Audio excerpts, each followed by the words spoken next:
사람들은 이런 생각을 종종 합니다.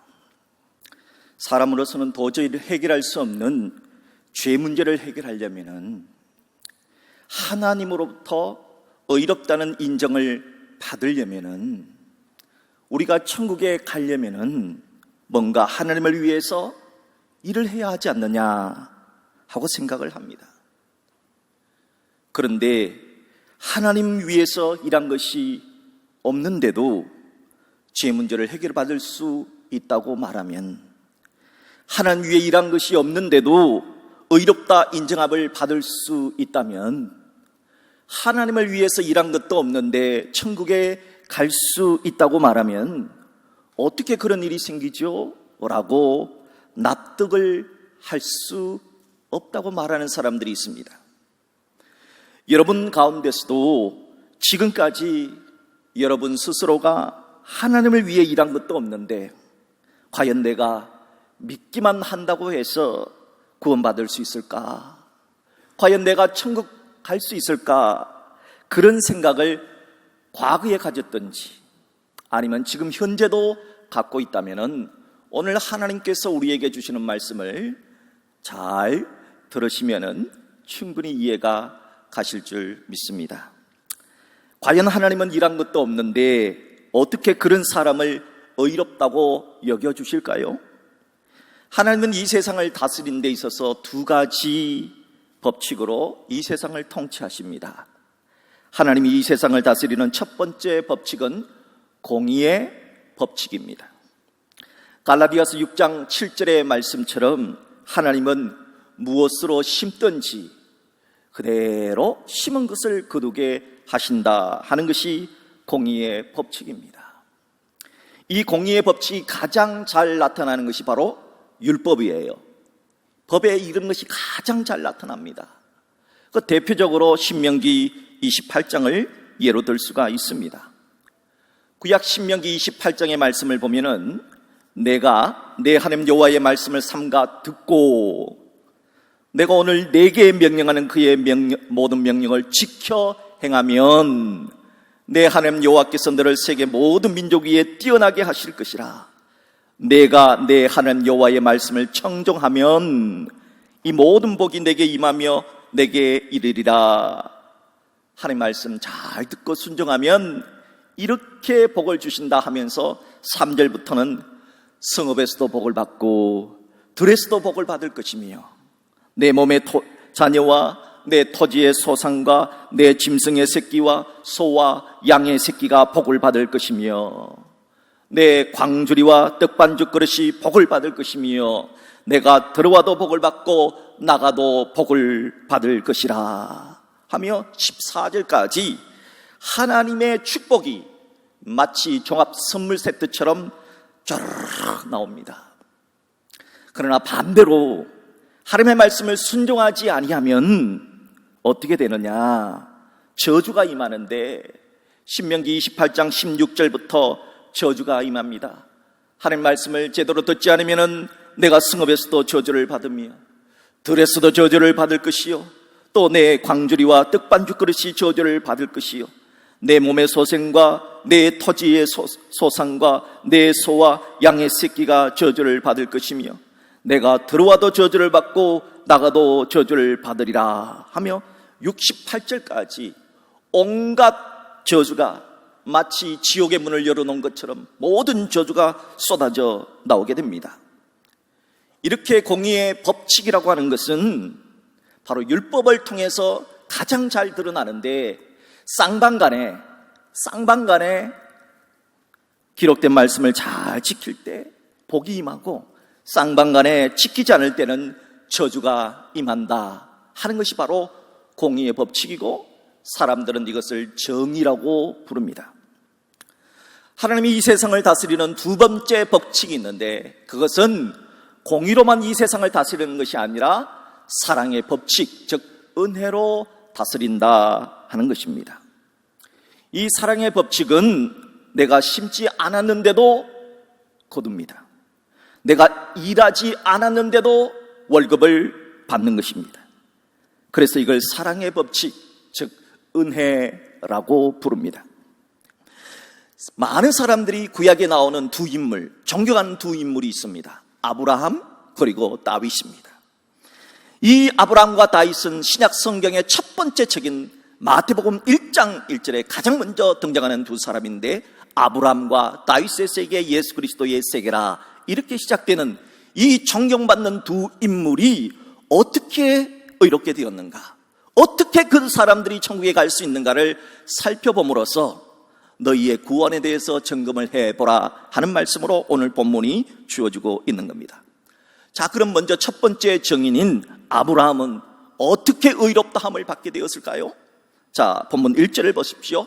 그런즉 육신으로 우리 조상인 아브라함이 무엇을 얻었다 하리요? 아브라함이 우리의 조상이라는 말은 우리의 모델이 된다 하는 뜻입니다.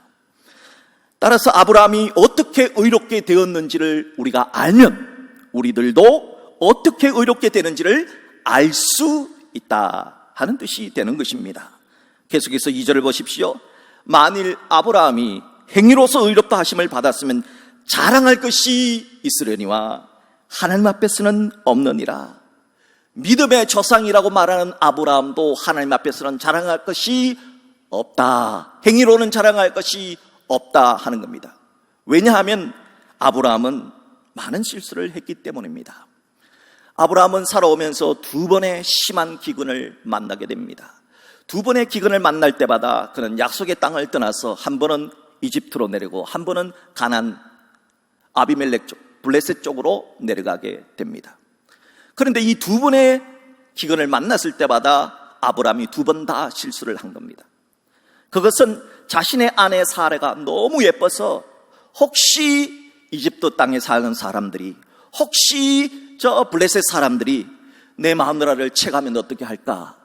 그리고 채갈 때 그냥 훔쳐가겠습니까? 나를 죽이고 갈 것 같아 라는 쓸데없는 걱정을 하다가 거짓말을 하게 됩니다. 너 내 동생이라 하자.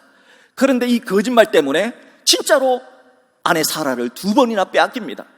한 번은 가나안 왕한테 뺏기고 한 번은 이집트 왕한테 뺏깁니다. 후궁으로. 그런데 아브라함은 할 수 있는 방법이 없습니다. 왜요? 붙으면 깨지니까 안 되잖아요. 그때 하나님께서 개입해 주셔서 두 번 다 아브라함의 아내 사라를 다 되찾아 주셨습니다. 이것 봐라, 아브라함이 이런 사람이다. 믿음의 조상 아브라함 뭐 대단한 게 아니고, 믿음의 조상 아브라함은 행위로서 의로운 사람이 아니다. 그러면 도대체 뭘로 아브라함이 의인이 되었습니까? 어떻게 아브라함이 믿음의 조상이 되었습니까? 본문 3절에 그 답이 나옵니다. 3절, 성경이 무엇을 말하느냐? 아브라함이 하나님을 믿음에 그것이 그에게 의로 여겨진 바 되었느니라. 아브라함이 믿음의 조상이 된 이유는 단 하나다는 겁니다. 믿음으로, 하나님을 믿음으로 되었다 하는 것입니다. 믿음이 칭의의 원인이고 믿음이 천국 갈 수 있는 구원의 원인이다 하는 것이지요. 여기서 믿음은 무엇을 말하느냐? 하나님이 말씀하신 약속을 믿었다는 겁니다. 하나님의 말씀을 믿었다는 겁니다. 하나님이 아브라함에게 무엇을 약속했느냐? 약속의 아들을 약속했습니다. 자, 그렇다면 하나님이 약속하신 아들, 약속의 아들, 아브라함의 후손은 누구를 말하는 것일까요? 갈라디아서 3장 16절의 말씀입니다. 이 약속들은 아브라함과 그 자손에게 말씀하신 것인데 여럿을 가리켜 그 자손들이라 하지 아니하시고 오직 한 사람만을 가리켜 내 자손이라 하였으니, 하나님이 약속하신 아브라함의 후손은 이삭이다, 야곱이다. 그 야곱의 12아들이다. 12아들이 이스라엘의 12지파가 되잖아요. 그렇게 수많은 사람을 가리키는 것이 아니라 오직 한 사람이라는 거예요. 그럼 오직 그 한 사람 아브라함의 후손, 약속하신 후손은 누구일까요? 계속해서 보십시오. 곧 그리스도라. 놀랍게도 아브라함이 장차 약속의 후손으로 오실 메시아이신 예수님을 믿어서 의롭다함을 받았다 하는 뜻입니다. 예수님은 요한복음 8장에서 이 어려운 놀라운 진리를 말씀해 주십니다. 요한복음 8장 56절의 말씀입니다. 너희 조상 아브라함은 나의 때에 볼 것을 즐거워하다가 보고 기뻐하였느니라. 아브라함과 예수님의 나이 차이는 2000살입니다. 예수님 오시기 전에 2000년 전에 아브라함이 살았어요. 그런데 이 아브라함이 예수님 볼 것을 보기를 기다리다가 예수님을 보고 구원을 받았다, 이렇게 말하는 거예요. 그러니까 이 말을 듣던 유대인들이 저 예수가 미쳤나? 네 나이가 이제 겨우 40도 안 되는데 어떻게 2000살이 넘은 아브라함을 봤다고 그러냐? 아브라함이 너를 봤다고 그러냐? 그때 예수님이 하신 말씀입니다. 진실로 진실로 너희에게 이르노니 아브라함이 나기 전부터 내가 있었느니라. 아주 충격을 받습니다. 예수님이 아브라함 2000년 전에, 과거 2000년 전에 살았던 아브라함 시대에 있었다는 겁니다. 그 말은 예수님이 하나님이다 하는 뜻입니다. 아브라함도 바로 이렇게 2000년 후에 오시게 될 메시아이신 예수 그리스도를 우리처럼 분명하게는 몰랐을 거예요. 희미하게 알았지만, 그러나 하나님께서 메시아를 주실 것이라는 그 약속을 믿고 구원을 받았다, 의롭게 되었다 하는 겁니다. 그래서 본문 4절과 5절을 보십시오. 일하는 자에게는 그 삭시 은혜로 여겨지지 아니하고 보수로 여겨지거니와 이를 아니할지라도 경건하지 아니한 자를 의롭다 하시는 이를 믿는 자에게는 그의 믿음을 의로 여기시나니 하였습니다. 사랑하는 여러분, 아브라함이 대단해서 잘나서 믿음의 조상 된 게 아니고 뭐 때문에 구원을 받았습니까? 무엇 때문에 의롭게 되었습니까? 무엇 때문에 믿음의 조상이 되었습니까? 믿음으로 그렇게 된 것입니다. 이것이 우리에게 주는 메시지입니다. 자, 그렇다면 두 번째 증인인 다윗은 무엇 때문에 의롭다 칭함을 받게 되었을까요? 다윗은 정말 위대한 왕입니다. 지금도 이스라엘 사람들이 가장 존경하는 이스라엘 민족을 말할 때 뭐라고 그럽니까? 다윗의 별이라고 그러잖아요. 그렇게 존경하는 사람인데 다윗이 자신의 힘으로 도저히 풀 수 없는 문제가 하나 있었습니다. 그게 바로 죄 문제입니다. 죄. 어느 날 저녁 다윗 왕이 왕궁 옥상을 거닐다가 아름다운 여인 바세바가 목욕하는 것을 보게 되었습니다. 이 모습에 다윗의 마음이 그만 흔들리고 그 아름다운 여인 바세바와 정을 통하게 됩니다. 어렸을 때도 다윗은 그 죄를 감추고자 바세바의 남편인 우리아 장군을 전장 최전방으로 보내서 죽여버리고 말았습니다. 하나님께 이 죄를 가릴 수가 있습니까? 없지요. 다윗 왕은 그래서 이 죄 때문에 뼈가 쇠하고 죄책감으로 인해 몸에서 진액이 빠져나가는 고통을 느꼈습니다. 그런데 이런 다윗 왕이 어떻게 그 끔찍한 죄 문제를 용서받았을까요? 본문 7절과 8절에 그 이유가 나옵니다. 본문 7절과 8절은 시편 32편에서 다윗 왕이 어떻게 그 끔찍한 죄 용서를 받았는가 하는 이야기를 인용한 말씀입니다. 7절, 8절의 말씀을 봅니다. 불법이 사함을 받고 죄가 가려짐을 받는 사람들은 복이 있고 복되다는 겁니다. 주께서 그 죄를 인정하지 아니하실 사람은 복이 있도다 함과 같으니라. 다윗 왕이 죄를 용서받은 것은 다윗 왕이 나라를 위해서, 이스라엘 위해서 대단한 일을 해서가 아니라 주님이 죄를 용서해 주셨다는 겁니다. 주님이 죄를 사해 주셨고, 주님이 다윗을 죄를 가려 주셨고, 주님이 그 죄를 인정하지 않았다 하는 것입니다. 자, 그렇다면 주님은 왜 다윗의 죄를 인정하지 않고 용서해 주셨을까요? 마가복음 12장에 이 질문에 대한 답이 나옵니다. 어느 날 예수님이 예루살렘 성전에서 이렇게 묻습니다. 어찌하여 서기관들이 그리스도를, 예수를 다윗의 자손이라 하느냐? 예수님을 자꾸 다윗의 자손이라 하는데 과연 그게 맞는 말이냐? 아니면 예수님이 다윗의 주님이시냐? 이렇게 묻습니다. 제가 여러분께 한번 물어볼게요. 여러분, 예수님이 다윗의 자손입니까? 아니면은 예수님이 다윗의 주님입니까? 여러분 답을 아니까 지금 쉽게 말하지요. 그 당시는 당연히 예수님은 다윗의 후손이지요, 이렇게 대답을 했단 말이죠. 그러자 예수님이 마가복음 12장 37절에서 이렇게 말합니다. 다윗이 그리스도를 주라고 불렀다. 분명 예수님과 다윗은 1000년의 차이가 납니다. 예수님이 태어나기 1000년에 다윗이 살았습니다. 그런데 이 1000년 전에 다윗이 예수님을 주라고 불렀다는 겁니다. 그러니 어찌 예수님이 그의 자손이 다윗의 자손이 되겠느냐 말씀하신 것입니다. 도대체 어떻게 예수님이 1000살이나 많은 다윗 왕의 주님이 된다는 겁니까? 이게 무슨 뜻입니까? 예수님은 성자 하나님이다 하는 뜻입니다. 여러분, 시간은 우리 인간의 입장에서 볼 때 과거, 현재, 미래로 이렇게 쭉 흘러갑니다. 그러나 시간을 만드신 분이 누구예요? 하나님입니다. 그래서 시간의 주인, 시간의 창조주는 하나님이십니다. 하나님 입장에서 보면은 미래에 있었던 이야기도, 사건도 과거로 되돌려서 적용을 시킬 수 있다는 겁니다. 그러니까 아브라함보다 2000년 후에 예수님이 십자가에 못 박혔습니다. 다윗보다는 1000년 후에 예수님이 못 박혔습니다. 이 2000년 후에 미래에 일어날 예수님의 십자가 사건을 1000년 전에 과거에 살았던 다윗에게 적용시키고, 그리고 미래의 십자가의 사건을 어디에 적용시키느냐? 바로 여기에 2000년 전에 아브라함에게 적용을 시키는 겁니다. 그리고 지금은 예수님이 지나간 지 2000년이 되었잖아요.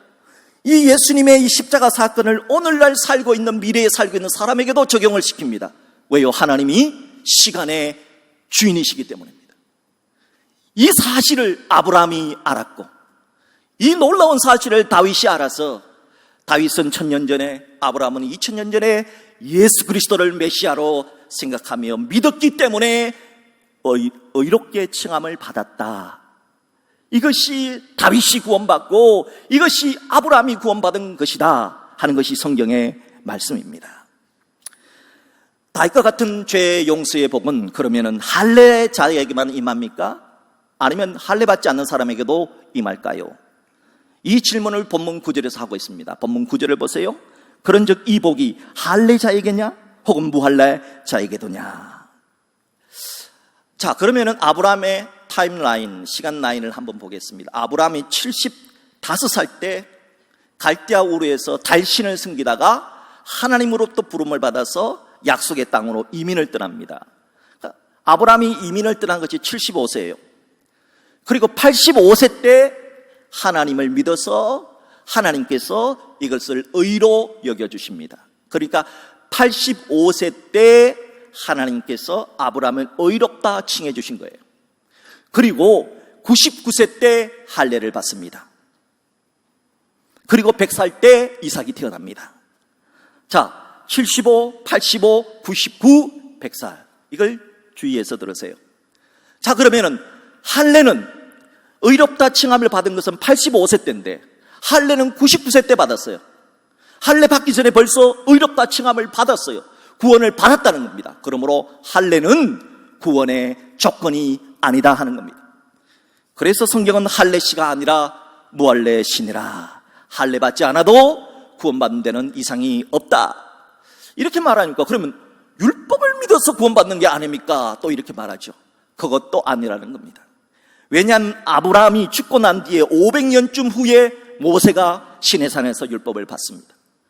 그러니까 모세가 율법이 없어도 충분히 아브라함이 구원을 받았다 하는 겁니다. 그럼 도대체 뭘로 받았습니까? 히브리서 11장에 보면은 믿음의 조상들이 많이 나옵니다. 그런데 이 히브리서 11장에 나오는 많은 조상들은요, 할례 받지 않는 사람이 나와요. 노아 같은 사람은 할례 안 받았습니다. 에녹 같은 사람 할례 안 받았습니다. 아벨은 할례 안 받았습니다. 그런데 구원받았어요. 어떻게 해요? 믿음장은 무엇으로 구원받았다고 말합니까? 믿음으로 구원받았다. 그러면은 할례도 안 받고 율법도 안 받았어요. 율법 생기기 이전에 수많은 믿음의 조상들이 있습니다. 그 사람도 구원받았습니다. 그러면은 율법도 아니라면 뭘로 구원을 받습니까? 믿음으로 구원을 받는다 하는 겁니다. 민수기 21장에는 불뱀에 물려 죽어가는 사람들이 있었습니다. 이제 많은 사람들이 불뱀에 물려서 죽었습니다. 독사에 의해서 죽었습니다. 그런데 노뱀을 쳐다보면 산다 하는 이상한 사건이 나옵니다. 도대체 노뱀이 사람을 살리다니요? 이게 무슨 이야기입니까? 민수기 21장 8절의 말씀, 자, 함께 읽어볼까요? 시작. 여호와께서 모세에게 이르시되 불뱀을 만들어 짱대 위에 매달아라. 물린 자마다 그것을 보면 살리라. 여러분, 노뱀이 죽은 사람을 살린 겁니까? 노뱀이 무슨 효과가 있습니까? 아니에요. 노뱀이 살린 게 아닙니다. 그럼 뭐가 살린 겁니까? 노뱀을 쳐다보면 산다고 말씀하신 하나님, 그 하나님의 말씀을 믿었기 때문에 산 것이다. 그거 아니에요? 노뱀이 구원을 주는 게 아닙니다. 여러분, 십자가가 구원을 주는 게 아닙니다. 십자가에 달린 예수 그리스도를 믿음으로 구원을 받는 거예요. 믿음으로 구원을 받는다는 겁니다. 그러므로 아브라함이나 다윗 같은 사람도 믿음으로 구원을 받았으니 우리들도 믿음으로 구원을 받는다. 그러므로 이란 것이 없어도 구원을 받는 것에 대해서 이상하게 생각할 필요가 없다. 믿는 사람답게 잘 살면 된다 하는 말씀이 오늘의 말씀입니다. 이제 말씀을 정결 짓도록 하겠습니다. 베트남 전쟁과 관련해서 아주 유명한 한 장의 사진이 있습니다. 이 사진은요, 퓰리처 상까지 받은 유명한 사진입니다. 바로 네이팜탄 소녀라고 하는 사진인데요, 사진 속에 9살 소녀는 빨가벗은 모습으로 나옵니다. 울면서 나옵니다. 이것은 미군이 떨어뜨린 네이팜탄에 의해서 화상을 입어서 울면서 살려달라고, 제발 좀 나 좀 살려달라고 울부짖는 소녀의 모습입니다. 이 소녀는 17번의 화상수술을 했습니다. 그리고 지금 1997년부터 지금까지 유네스코의 평화친선대사로 하나님의 축복의 통로로 사용되어지는 킴푹이라고 하는 여사입니다. 이 킴푹 여사가 1996년 미국의 워싱턴시에서 베트남 기념비 제막식을 했을 때 이 킴폭 여사가 연설을 하게 되었습니다. 이 연설에서 이 킴폭 여사가 이렇게 말합니다. 자신이 살았던 민간인 마을에 폭탄을 토한 비행기 조종사가 있다면 나는 그 사람을 용서해주고 싶어요. 나는 그 사람 용서해주고 싶어요. 라는 말을 연설 시간에 했습니다. 그런데 그 워싱턴 이 기념 제막식에 바로 그 조종사가 참석해서 있었습니다. 그 사람의 이름은 존 머플러라고 하는 비행기 조종사였습니다. 그 비행기 조종사가 자리에서 벌떡 일어나 소리를 쳤습니다. 제가 그 조종사입니다. 제가 그때 저의 오판으로 네이팜탄을 민간인 마을에 투여한 조종사입니다. 저 때문에 얼마나 고통을 당하셨습니까? 정말 죄송합니다. 정말 죄송합니다. 정말 죄송합니다. 저는 그 이후 지금까지 고통 속에서 살고 있습니다 하는 고백을 했습니다. 그러자 연설을 했던 이 김풍 여사는 내려와서 그 사람에게 용서합니다. 나는 당신을 용서합니다. 괜찮습니다. 나는 당신을 용서합니다. 라는 말을 했습니다. 순식간에 벌어진 이 광경에 사람들은 깜짝 놀랐고, 그리고 용서를 빌어주는 그 사람, 또 용서를 하는 이 모습에 사람들은 모두 다 기립해서 우레와 같은 박수를 보냈다 합니다. 기자가 다가가서 김풍 여사에게 당신은 어떻게 당신에게 평생 지울 수 없는 상처를 남긴 그 사람을 용서할 수 있었습니까? 라고 하는 이유를 묻게 되었습니다. 그때 김풍 여사는 말하기를, 나는 일한 것도 없음에도 의롭다 인정해 주시는 예수님 때문에, 나는 아무것도 한 것도 없는데 나 같은 사람을 이렇게, 나 같은 사람에게 은혜 베풀어 주신 그 예수님 때문에, 그 예수님이 용서하라 하셨기에 용서할 뿐입니다 라고 대답을 했다고 합니다. 그러므로 아브람도 다윗도 우리들도 모두 다가오는 주님 나라 가는 그날까지 구원은, 의롭게 칭함을 받는 것은 단 하나, 믿음으로 받는 것입니다. 오늘도 이번 한 주간도 믿음으로 살아가는 우리 모두가 되기를 주님의 이름으로 축복합니다.